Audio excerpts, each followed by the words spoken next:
Boa tarde, irmãos. Graça e paz, amém? É uma alegria para nós estarmos aqui novamente para poder ministrar a palavra do Senhor, para poder trazer essa palavra nesse momento de culto, nesse momento em que nós estamos aqui adorando o Senhor. E eu tenho a certeza que tanto as canções, como a ministração das canções, como as orações, como a palavra, nesse momento é a nossa expressão do culto. Que você viva isso, que dentro da tua casa você crie um ambiente propício. Não seja um momento para você estar se distraindo com outras coisas. Que esse seja um momento que realmente você separe para poder adorar o Senhor. Amém? Seja o seu culto particular aí na sua casa. Amém? Nós temos uma pergunta como tema da nossa mensagem hoje. A nossa pergunta é: ainda temos tempo? Eu gostaria que desde já essa fosse a pergunta que começasse a fomentar dentro do teu coração. Ainda temos tempo? Essa é uma indagação que deveríamos fazer a todo tempo. Quantas coisas você é pego de surpresa que você não contemplava a possibilidade e essas coisas aconteceram?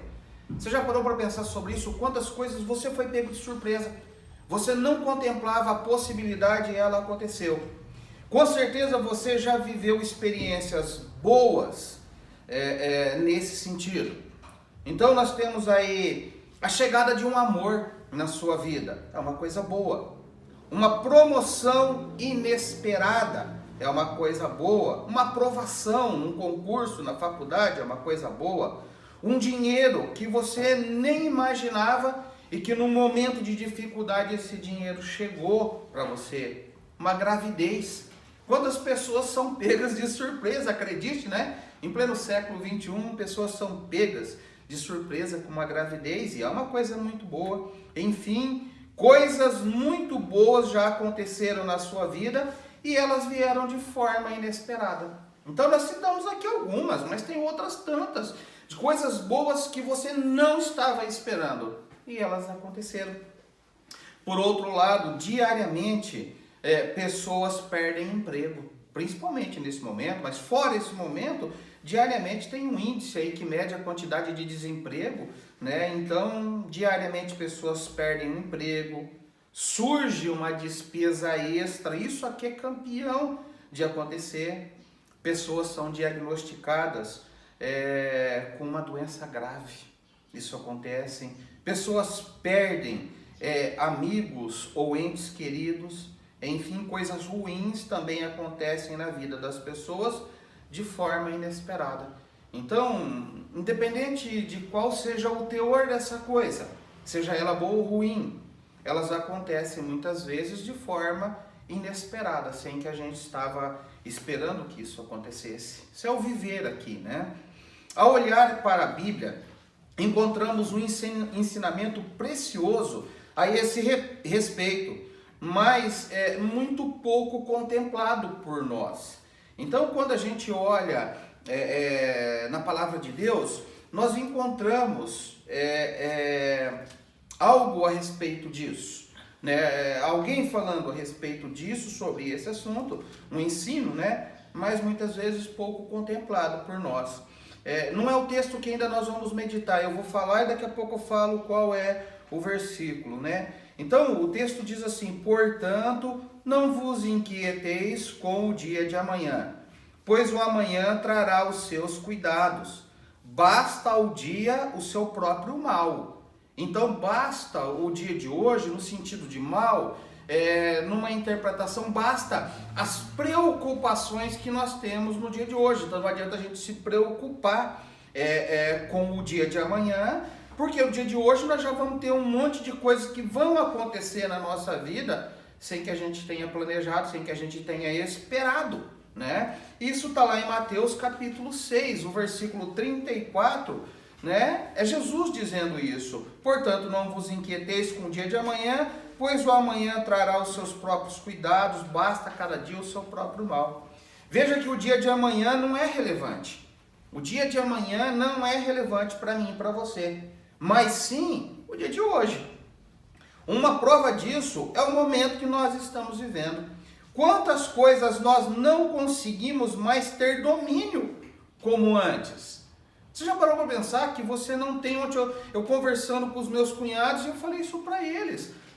Num dado momento eu falei para eles, gente, vamos fazer o seguinte, vamos parar, porque a gente não adianta, a gente não consegue pensar mais sobre o dia de amanhã, vamos pensar sobre o hoje. Não há mais como fazermos uma previsão correta sobre muitos assuntos.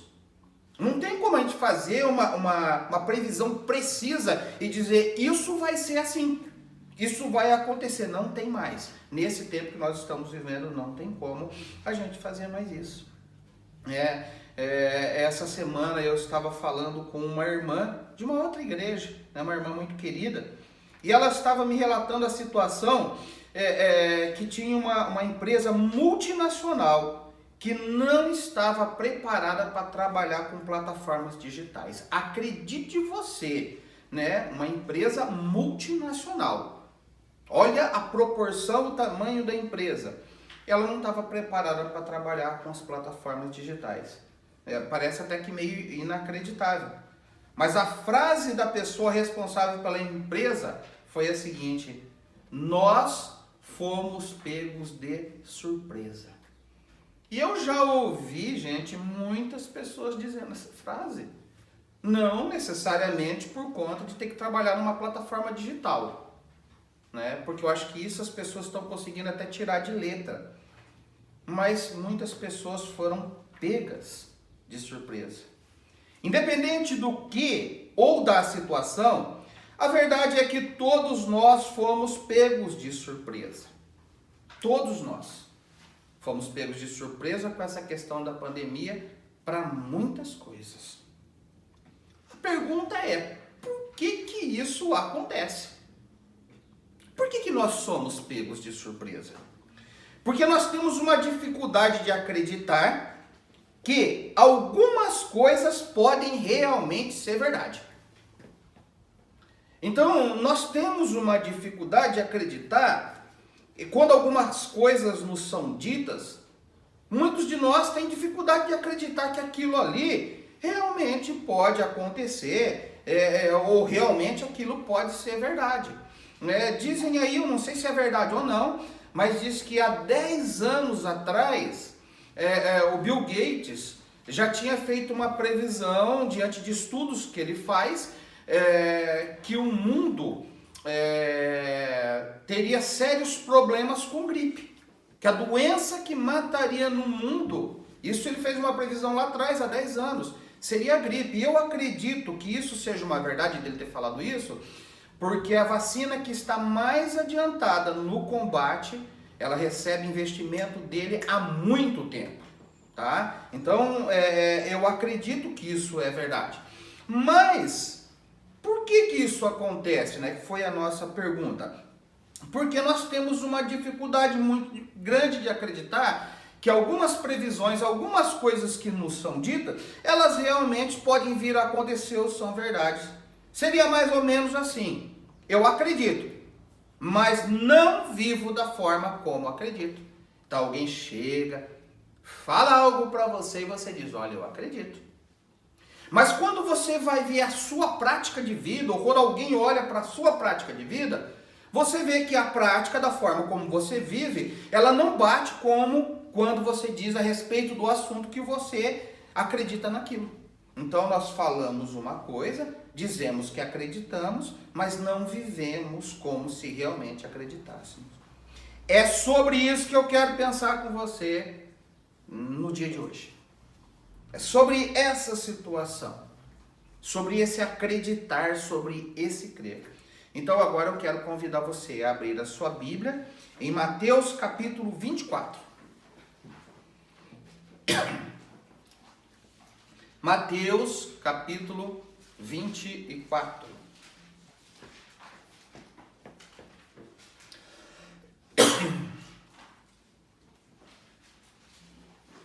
Eu vou pedir para algum dos meus auxiliares, tem vários aqui, Todo mundo de Bíblia aberta, coisa mais linda de ver, Só falta o chefe da casa, só, Mas tá beleza, alguém precisa trabalhar.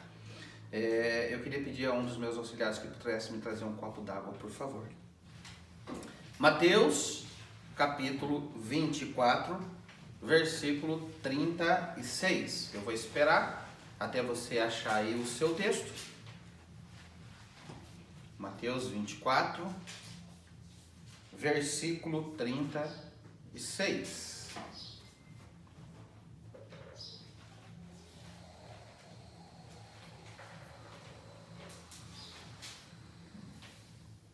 Todos já acharam?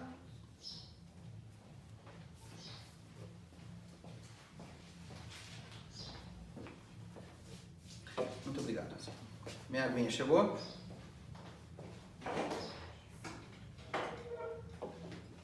Mateus 24, versículo 36. Mas a respeito daquele dia e hora ninguém sabe, nem os anjos dos céus, nem o Filho, senão somente o Pai. Pois assim como foi nos dias de Noé, também será a vinda do Filho do Homem. Porquanto, assim como nos dias anteriores ao dilúvio, comiam e bebiam, casavam e davam-se em casamento, até o dia em que Noé entrou na arca.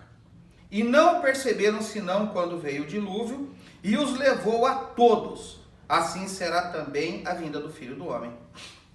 Então 2 estarão no campo, um será tomado e deixar outro. 2 estarão trabalhando no moinho, uma será tomada e deixada outra. Portanto, vigiai, porque não sabeis em que dia vem o nosso Senhor. Mas considerai isso: se o pai de família soubesse a que hora viria o ladrão, vigiaria e não deixaria que fosse arrombada a sua casa. Por isso, ficai também vós apercebidos, porque a hora em que não cuidais, o Filho do Homem virá. Quem é, pois, o servo fiel e prudente a quem o Senhor confiou os seus conservos para dar-lhes o sustento a seu tempo? Bem-aventurado aquele servo a quem o Senhor, quando vier, achar fazendo assim. Em verdade vos digo que lhes confiará todos os seus bens. Mas se aquele servo, sendo mau, disser consigo mesmo: meu senhor demora-se, e passar a espancar os seus companheiros e a comer e a beber com ébrios, virá o Senhor daquele servo em dia que não espera, em hora que não sabe, e castigá-lo-á, lançando-lhe a sorte com os hipócritas. Ali haverá choro e ranger de dentes.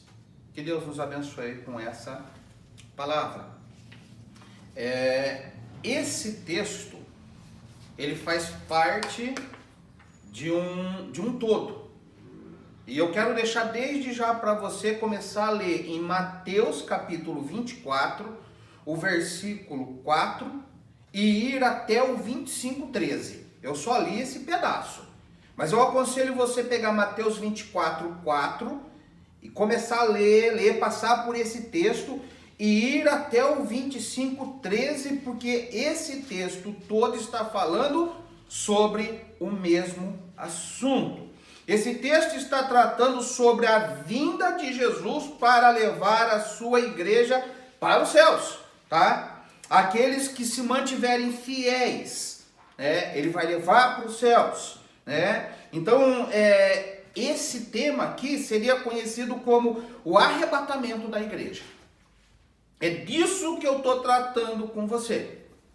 Então, desde que Adão foi expulso do paraíso, o plano redentor de Deus entrou em ação. Desde que Adão pecou e foi expulso lá no paraíso, o plano de redenção do ser humano entrou em ação. Deus ama o homem e mesmo que este tenha pecado, o desejo de Deus é salvar, tá? É voltar, aliás, a se relacionar com ele novamente. O desejo de Deus, desde que houve uma separação no relacionamento do homem. E quando eu digo relacionamento, é um relacionamento particular do homem com Deus. Desde que isso foi quebrado lá no jardim, no paraíso, tá? Desde lá, o plano redentor de Deus é voltar a se relacionar com o homem novamente. Então, depois de um grande período, Antigo Testamento, dentro do plano de Deus, Jesus já estava estabelecido como o meio perfeito, único e perfeito, para a restauração desse relacionamento.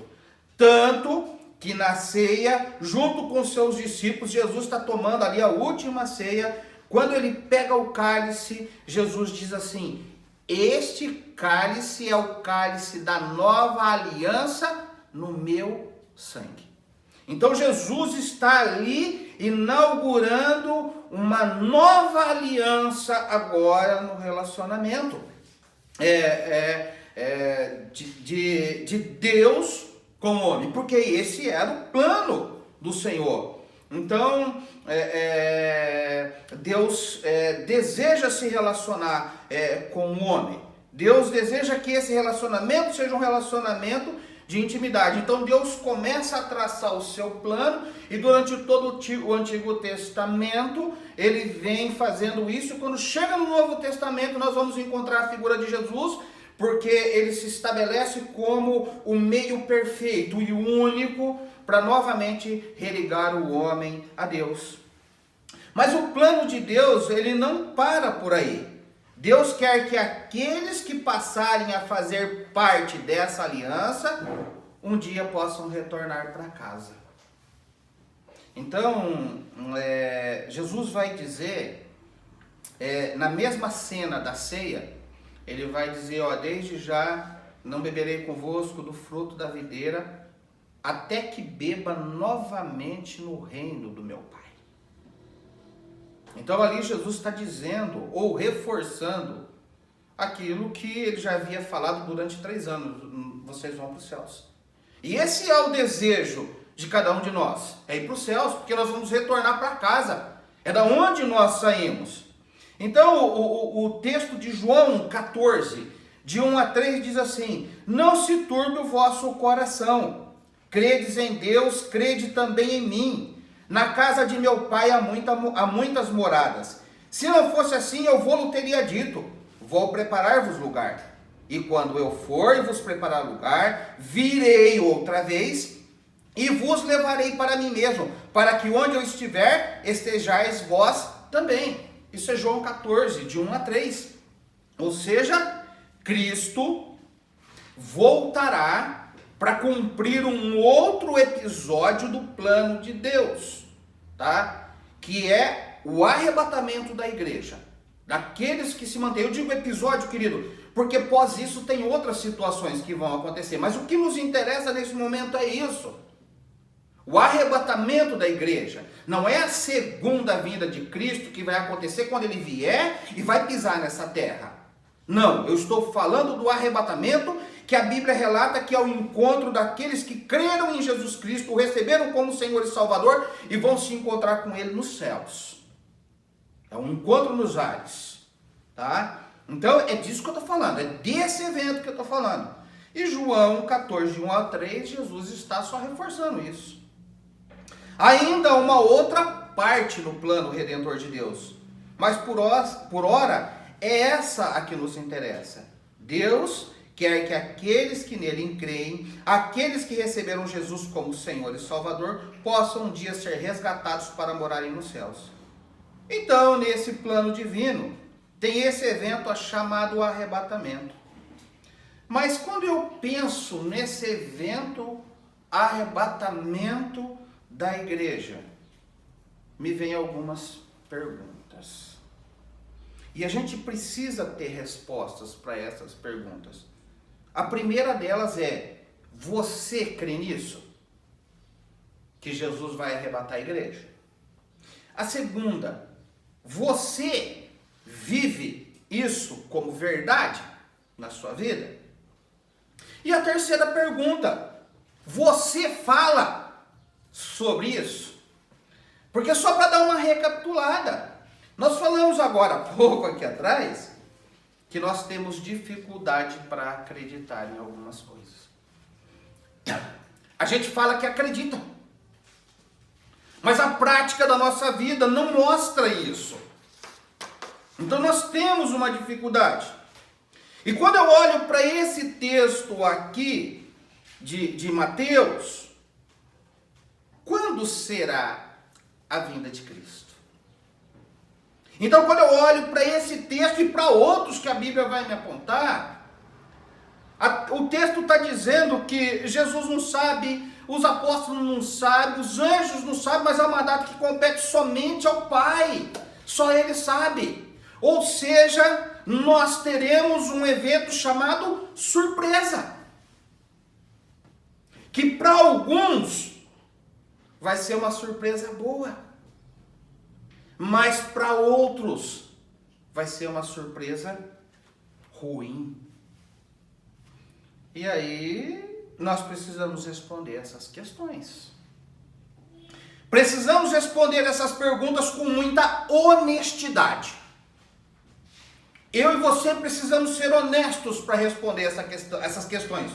Porque isso é determinante na nossa vida cristã. Eu não posso crer na verdade bíblica parcial. Eu não posso crer na verdade bíblica por medo. Eu não posso crer na verdade bíblica por obrigação. Eu não posso crer na verdade bíblica por imposição.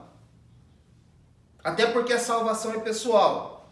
Mas eu preciso crer na verdade bíblica no todo, por amor, por crer que o plano de Deus para a minha vida é o melhor. Então isso aqui é uma verdade. E agora nós precisamos ser muito honestos quando nós pensamos nessas perguntas. Então, vamos responder as questões que nós temos acima, segundo o texto bíblico. A primeira pergunta que eu faço para você é a respeito do arrebatamento. Você crê nisso? Vamos acompanhar os textos que nós lemos.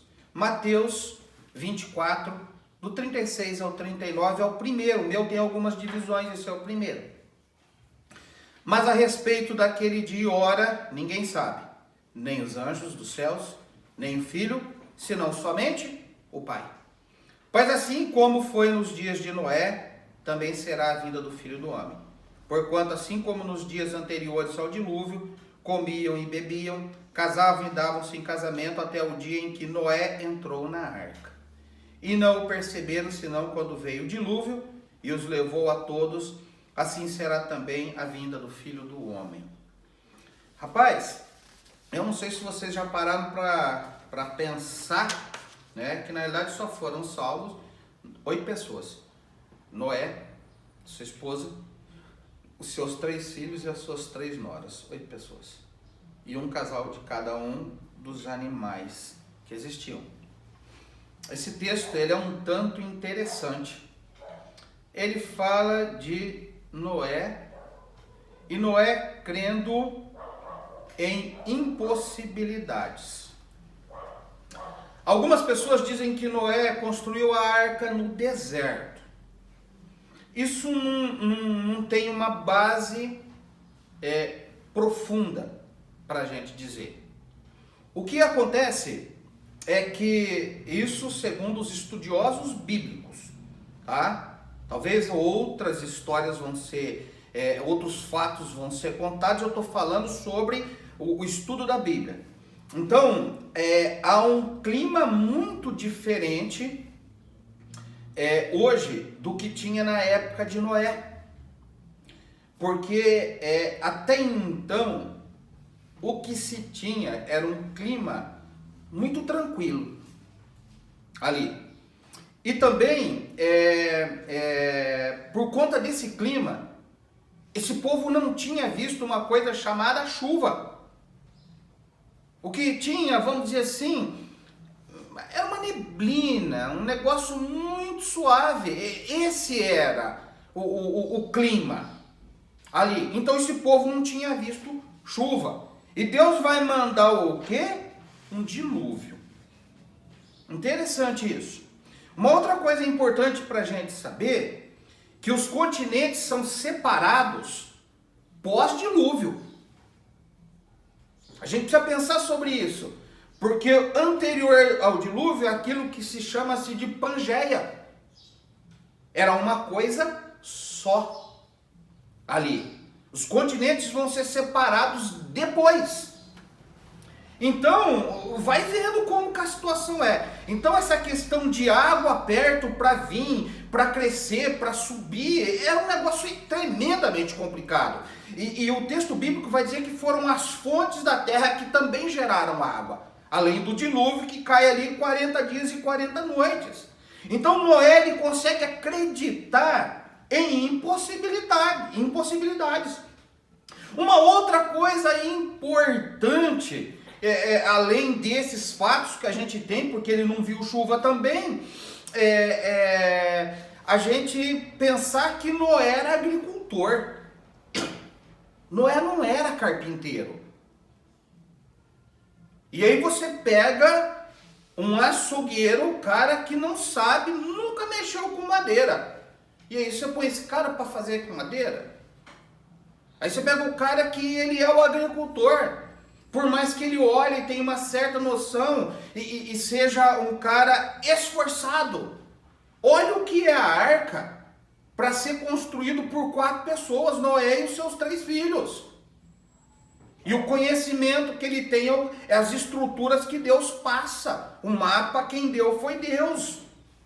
Mas Noé, ele acredita exatamente naquilo que Deus falou que ia fazer, mesmo que ele não tivesse visto absolutamente nada das coisas que Deus fala. Se não bastasse isso, ele pregou a destruição da terra. Ele pregou que haveria esse dilúvio. Então imagina as pessoas olhando e dando risada. Quem que é esse louco? Esse cara que está fazendo isso?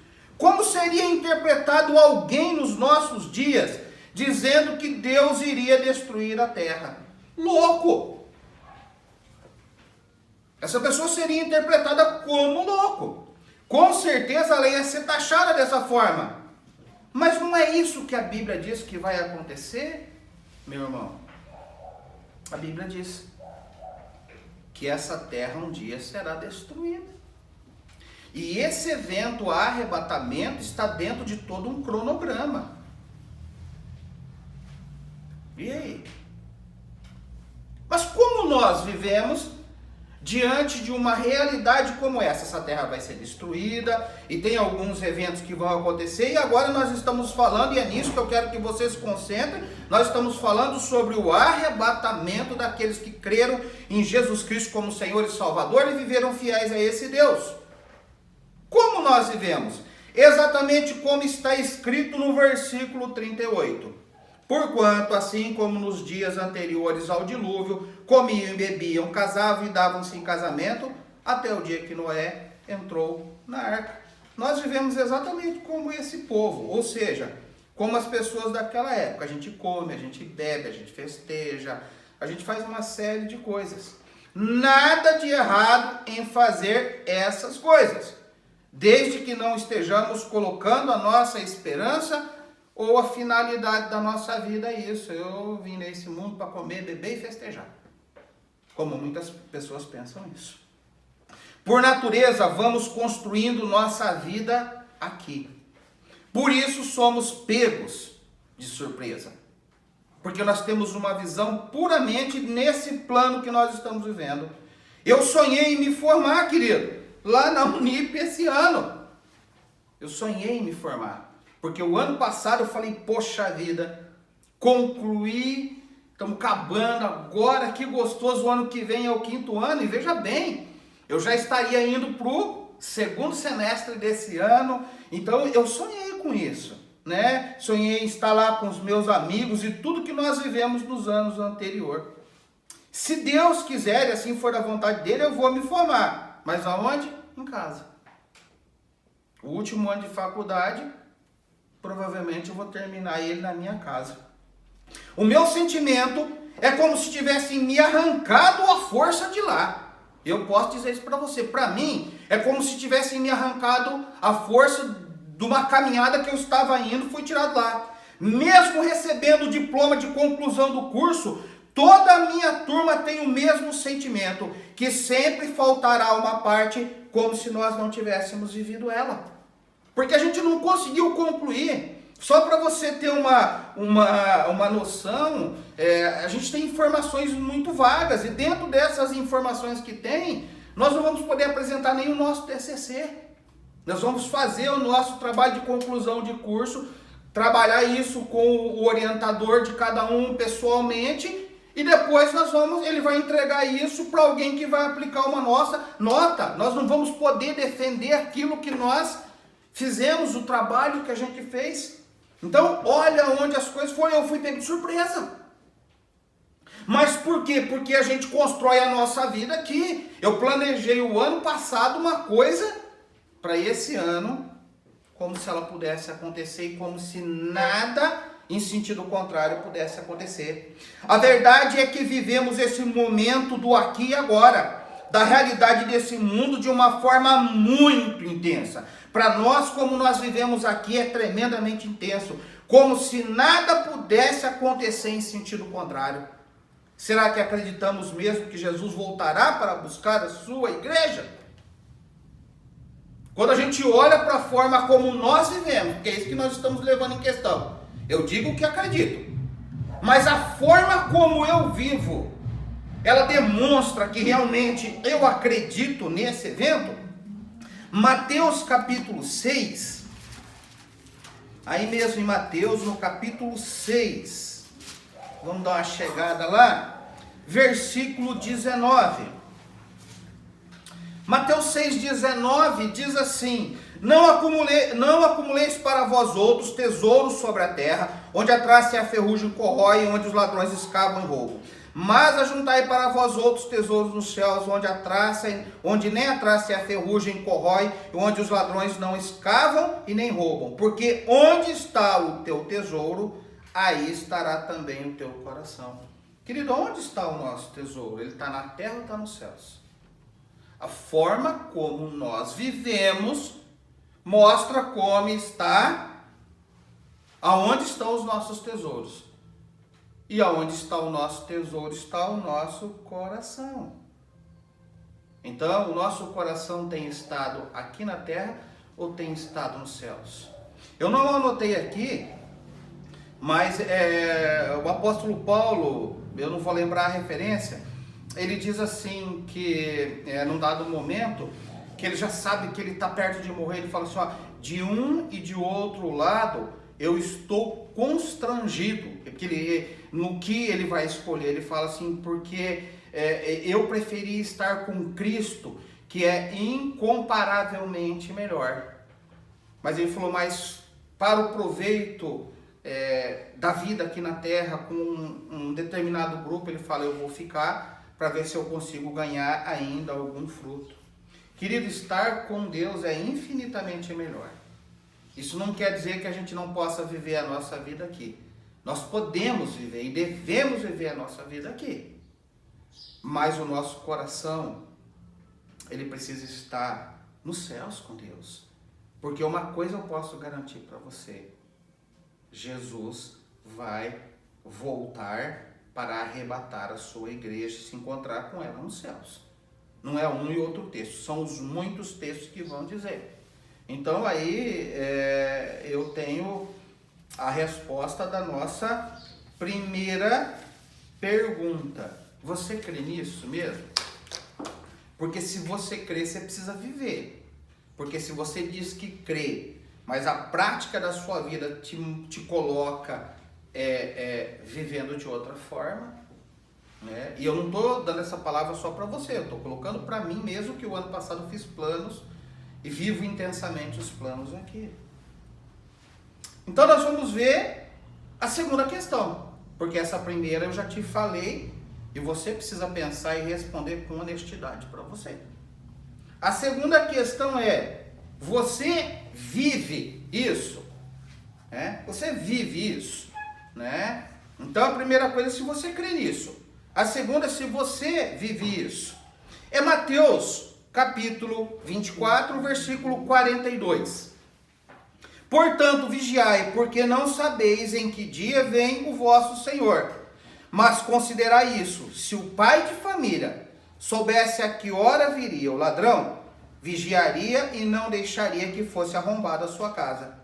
Por isso, ficai também vós apercebidos, porque a hora em que não cuidais, o Filho do Homem virá.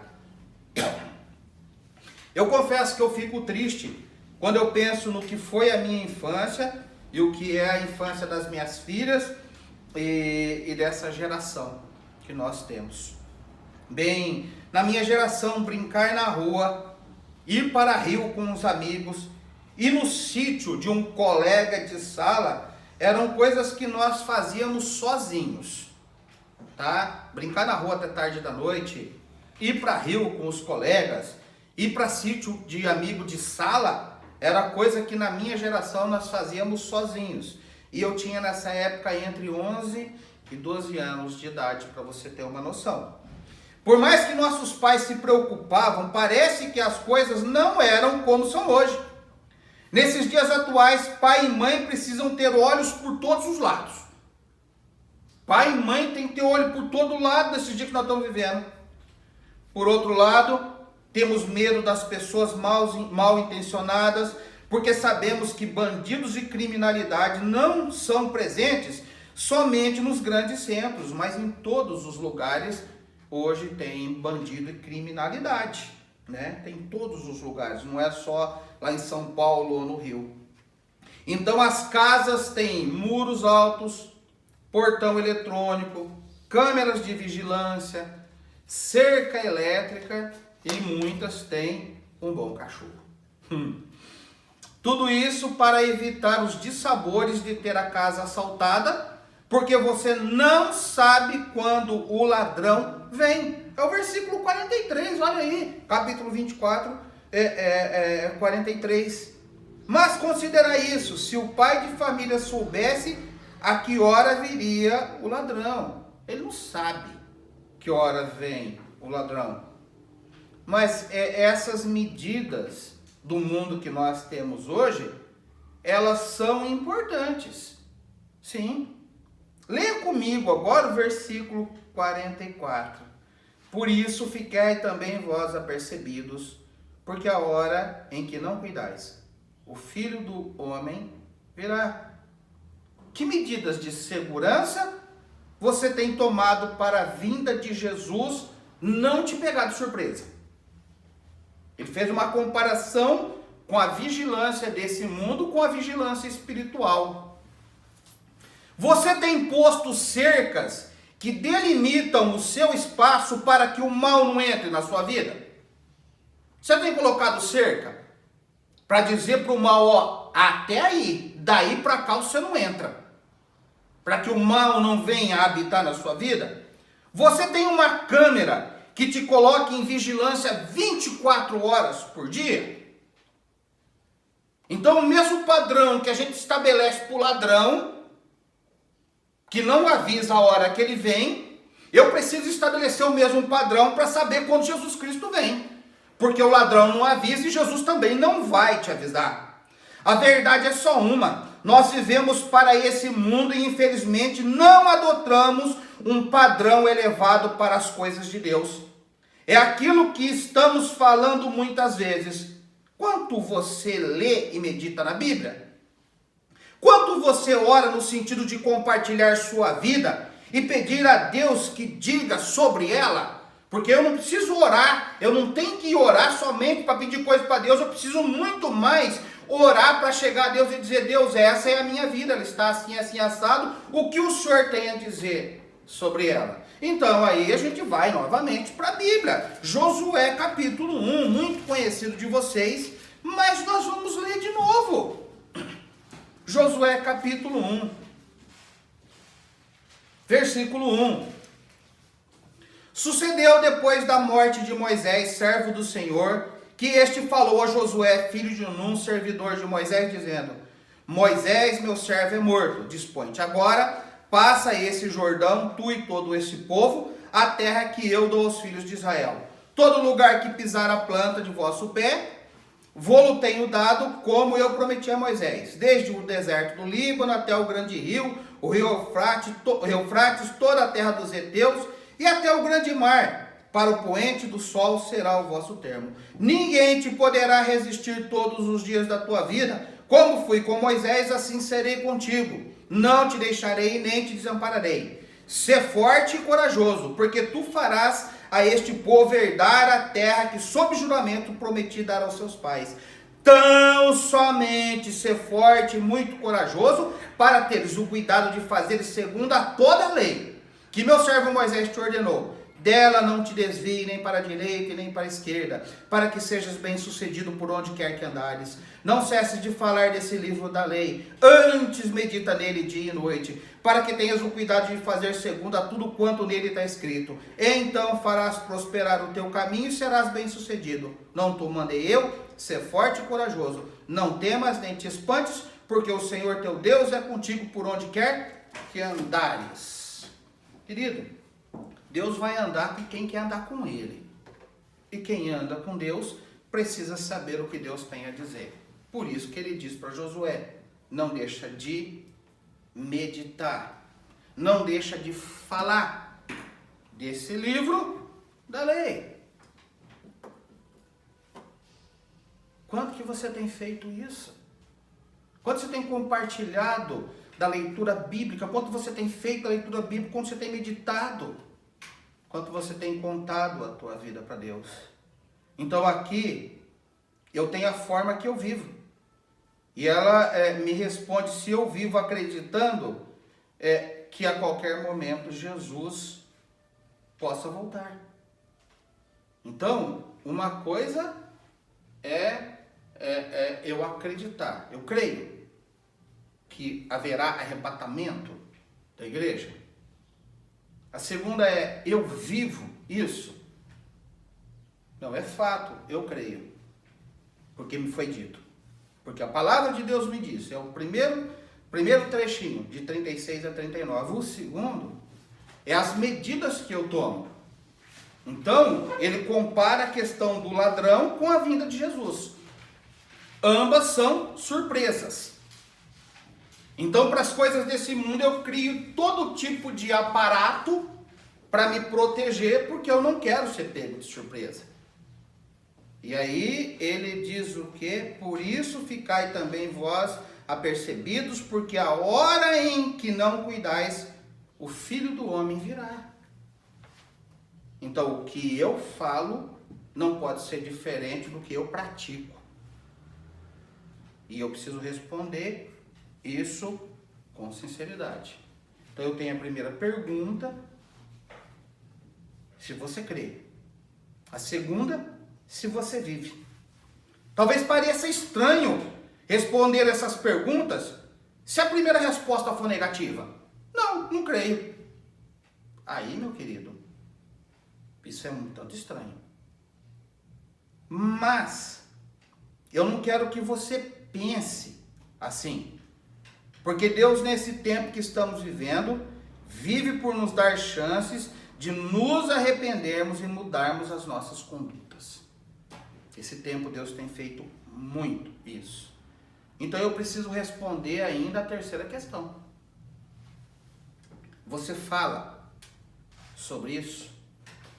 Então, ele começa dizendo a respeito daqueles dias. E ele mostra um grupo de pessoas que não creu. O único que creu naquilo ali foi Noé e a sua família.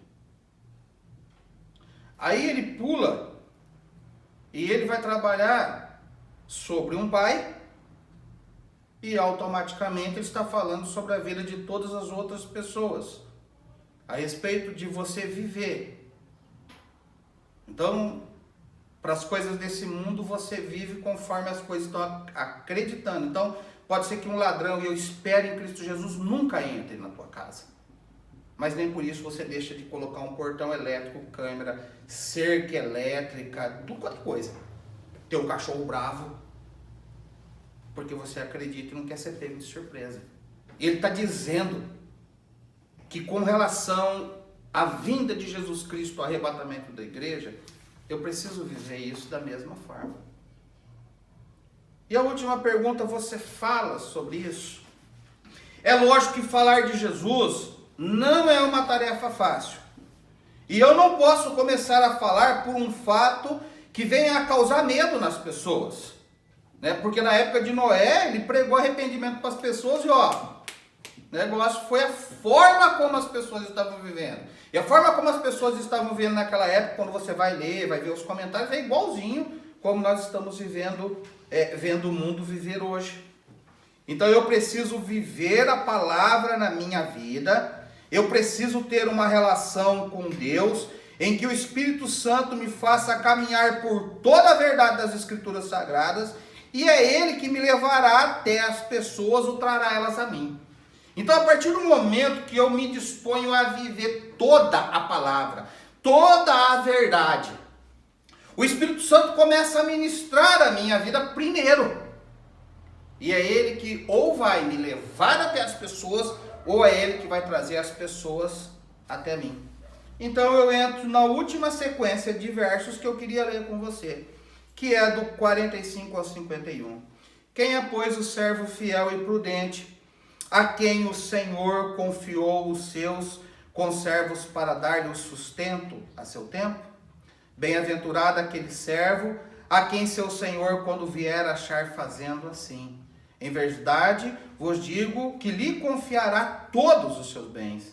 Mas se aquele servo, sendo mau, disser consigo mesmo, meu senhor demora-se, e passar a espancar os seus companheiros, e a comer e a beber com os ébrios, virá o senhor daquele servo em dia que não espera, e em hora que não sabe, e castigá-lo-á, lançando-lhe a sorte com os hipócritas. Ali haverá choro e ranger de dente. O texto está falando, os três textos que lemos estão falando sobre a mesma coisa. Exemplos diferentes sobre o mesmo evento, que é o arrebatamento da igreja ou a vinda de Jesus para levar a sua igreja. Veja que há um trabalho a ser feito. É um senhor com os seus servos. Quem é, pois, o servo fiel e prudente a quem o Senhor confiou os seus conservos? Ou seja, ele confiou um trabalho às pessoas. Então há um trabalho a ser feito que foi confiado por Deus a cada um de nós. É preciso interpretar a passagem. Aqueles que se dizem cristãos e de fato são, não só vivem, mas falam de forma incansável do amor de Deus e da necessidade de arrependimento. Então há pessoas que realmente são muito servos de Deus, porque elas não só vivem, mas elas falam de forma incansável da necessidade, aliás, do amor de Deus e da necessidade de arrependimento. Esses são os servos bons, que tem a sua recompensa descrita aí no versículo 47, 24 e 47. Em verdade vos digo, que lhes confiará todos os seus bens. Então esse Senhor confiou um trabalho aqui. Mas quando ele vier, ele vai confiar todos os seus bens. Se você pegar aí no capítulo 25, o versículo 20 até o 23, é a parábola dos talentos que começa no 14, mas eu quero ler a partir do 20 com você. Então, aproximando-se o que receberá 5 talentos, são as pessoas que receberam 5, 2 e 1 talento, tá? Então, aproximando-se do que receberá 5 talentos, entregou outros 5, dizendo, Senhor, confiaste-me 5 talentos, eis aqui outros 5 talentos que ganhei. Disse-lhe o Senhor, muito bem, servo bom e fiel. Foste fiel no pouco, sobre o muito te colocarei. Entra no descanso do teu Senhor. E aproximando-se também o que recebera 2 talentos, disse, Senhor, 2 talentos me confiaste, aqui tem outros 2 que ganhei. Disse-lhe o Senhor, muito bom, servo bom e fiel. Foste fiel no pouco, sobre o muito te colocarei. Entra no descanso do teu Senhor. Descanso do Senhor, querido, é céu. Então você trabalhou, você viveu para mim, e agora eu tenho essa recompensa para você. Isso aqui tem tudo a ver com arrebatamento. Quando o sofrimento terminar aqui, se não tivermos morrido, nós vamos viver esse evento na nossa vida. Essa é a história. Mas eu preciso falar disso para as pessoas, que haverá isso. Mas isso é para o servo bom, para o servo fiel. mas há aqueles que se dizem cristãos. Veja que o texto está tratando aqui do versículo 45 ao 51, os dois como servos. E ele está dizendo que um é servo bom e o outro é servo mau. Então o sujeito recebeu algo para fazer de Deus, né? Então há aqueles que se dizem cristãos, podem não ter a atitude que está descrita aqui, que é a atitude de espancar, porque é o que está dizendo aí. Mas se aquele servo, sendo mau, disser consigo mesmo, meu senhor demora-se, e passar a espancar os seus companheiros, tá? Então, aqueles que se dizem cristãos, podem não ter a atitude de espancar, de ser mau, como está descrito nesse texto, mas também não vivem uma vida de testemunho, e pensam como servo o que está descrito no versículo 48, mas se aquele servo, sendo mau, disser consigo mesmo, meu Senhor demora. Eu já vi vários cristãos dizendo assim, será que Jesus vai voltar mesmo? É estranha essa história, né? Porque minha avó que é crente, minha bisavó lá atrás que era crente, eu já ouvia falar disso. E Jesus até hoje não voltou. É justamente isso. Tem algumas pessoas que estão achando que Jesus está demorando. Eu só queria lembrar para você que há um tempo certo para todas as coisas acontecerem. Só isso. E portanto, essas pessoas que assim pensam, não falam de Jesus, da necessidade de arrependimento e de que ele voltará para buscar os que são deles. Quem não trabalha, meu querido, para o reino do Pai, fazendo aquilo que precisa fazer, é servo mau. É só isso. Quem não trabalha é servo mau. Porque não está falando para o outro o que vai acontecer. Se você não fala do amor de Jesus, se você não fala para aqueles que estão próximos de você do amor de Jesus, da necessidade de arrependimento, se você não fala da verdade da palavra de Deus, você não vai falar que Jesus vai voltar. Porque você acha que vão tirar onda com a tua cara, que vão dar risada de você, que isso é história para boi dormir.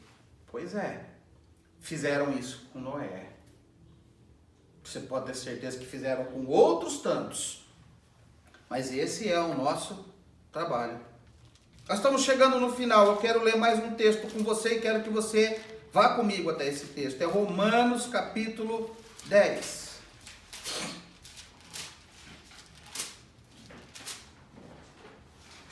Romanos capítulo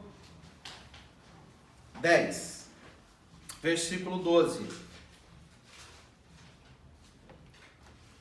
Pois não há distinção entre judeu e grego, uma vez que o mesmo é o Senhor de todos, rico para com todos os que o invocam. Porque todo aquele que invocar o nome do Senhor será salvo. Como, porém, invocarão aquele em quem não creram? E como crerão naquele em que nada ouviram? E como ouvirão se não há quem pregue? E como pregarão se não forem enviados? Como está escrito, quão formosos são os pés dos que anunciam as coisas boas. Mas nem todos obedecem ao evangelho, pois Isaías diz, Senhor, quem acreditou na nossa pregação? E assim, a fé vem pela pregação, e a pregação pela palavra de Cristo. Até aí. Sabe, meus amados, não pensemos nós que esse é um texto de exclusividade dos missionários. Não.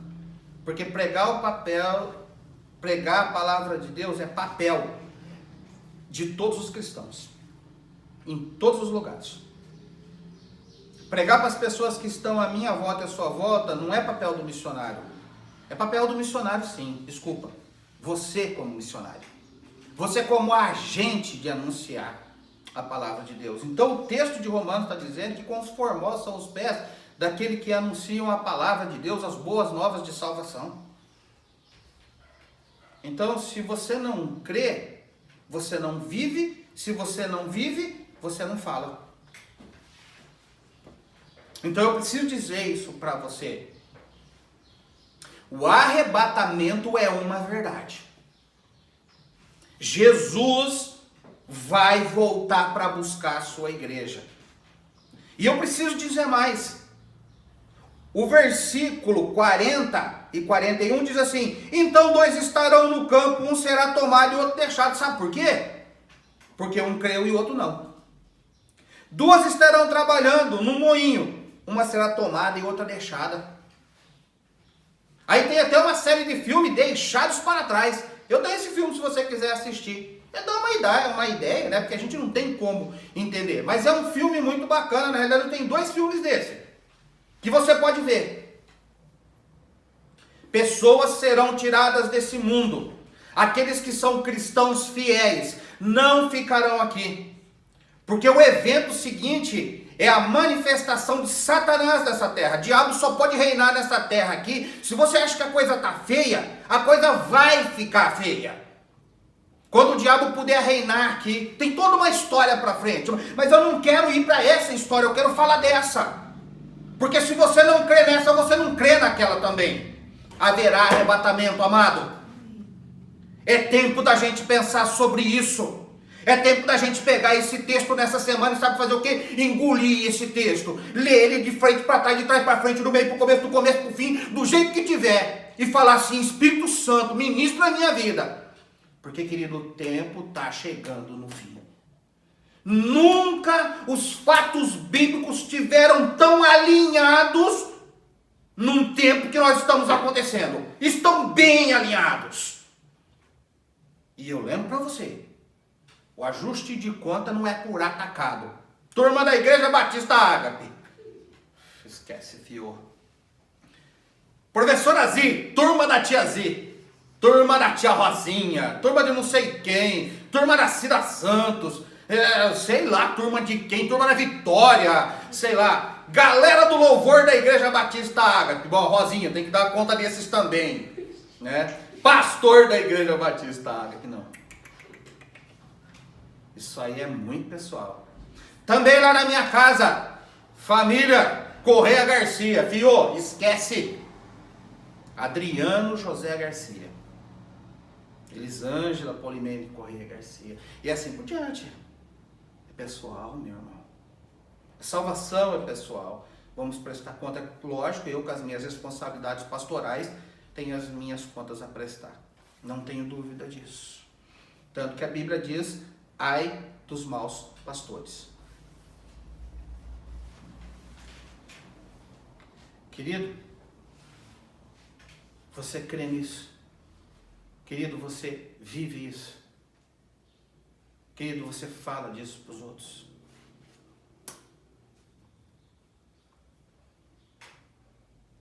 Mas antes da gente encerrar, uma última pergunta precisa ser feita, que é a pergunta do tema da nossa mensagem. Ainda temos tempo? A minha resposta para você é sim. Porque, como eu disse, o Deus que nós estamos servindo, Ele vive, enquanto Cristo não voltar, a nos dar a oportunidade. Mas não fique demorando. Não fique arrumando desculpa. Se você é cristão, você precisa viver o todo da palavra. Porque amanhã, se Cristo tiver voltado e você não tiver ido, não culpe a Deus. Não culpe o seu pastor, a sua igreja, seu irmão de fé, a pessoa que evangelizou você. Não culpe. A responsabilidade é pessoal. O Senhor está nos dando uma outra oportunidade. E eu quero poder orar com você nessa noite. Novamente lembrando, querido, isso é uma palavra de Deus falando comigo. Num ato de fé, se você precisa se consertar com Deus, porque se você crê, você precisa viver. E talvez aí esteja o problema. Você diz que crê, mas não vive. E se você não vive, você não fala. Hoje é o dia do conserto. E eu quero convidar todos vocês que estão ouvindo essa palavra. se vocês querem orar comigo. Eu quero convidar você que está me ouvindo a se colocar de pé, para a gente poder orar. Se você está dizendo assim, Senhor, essa palavra falou profundamente no meu coração e eu preciso mudar a história da minha vida. Aliás, eu preciso que o Senhor mude a história da minha vida. E eu quero entender isso como uma oportunidade que o Senhor tem me dado. Vamos orar? Pai, em nome de Jesus, eu creio que esse é um tempo, como em toda a história da vida cristã, de arrependimento. Mas esse é um tempo precioso porque a Tua palavra tem se cumprido. E não falo isso, Senhor, por conta dessa pandemia, porque para mim a pandemia só é mais um sinal de coisas que a Tua palavra já diz.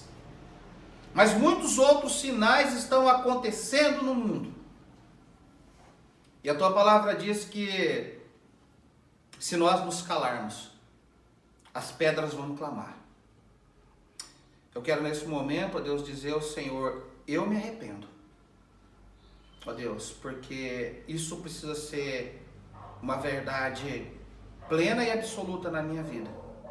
Eu não quero viver, Senhor, falando uma coisa e fazendo outra.